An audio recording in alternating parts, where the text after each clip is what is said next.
Hey guys, Lena here, back with Insta Minutes episode 18. And I hope you're reading through Exodus as we make our way through it. I can only spend 3 minutes a day with you. You can imagine how much that kills me. Today we are going to jump all the way to Exodus 16, 4 and 5.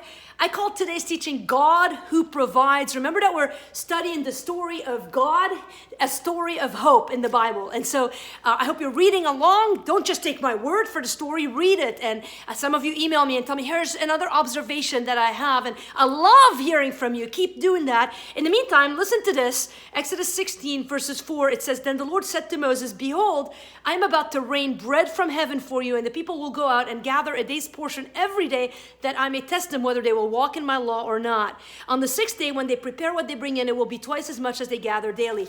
And he goes on and tells the people how he would provide for them. Listen, the manna I thought was worth a pit stop in our series here going through the Bible, because it is a picture of the provision of God in our life. So here's 2.5 million people who left Egypt, and God has shown himself powerful and strong on their behalf over and over again. You can just look back to Egypt and how God heard their groaning, the plagues, the Passover, the Red Sea. We've already gone through all of this. The people of Israel, they would rejoice when God would do something massive, and then just like you and me, the next second they'd be like, man, where is God? Man, what am I going to do? Am I going to make it? Just like us, God could do the massive miracles in our life, and the very next day we're like, I don't know if God is here. He is. He is at work, even when you can't see it.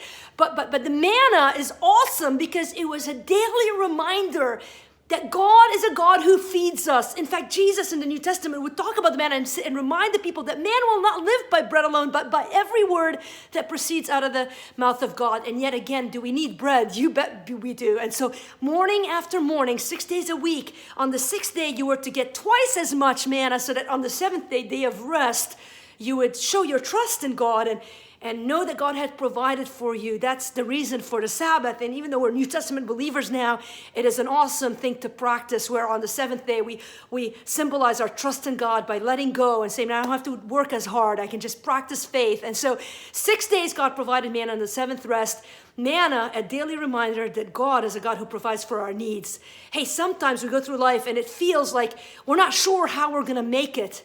Listen, remember that we serve a God who is a God of the manna. He is a God who provides. Philippians 4:19 talks about that so powerfully, that God will supply all of our needs according to his riches in Christ Jesus. First, spiritually through Christ, and second, materially, God will meet our needs when we ask him, and often when we don't. And so if you have a need today, I'd love to pray for you, and just put your faith in God and have an awesome one, and I'll catch you again tomorrow.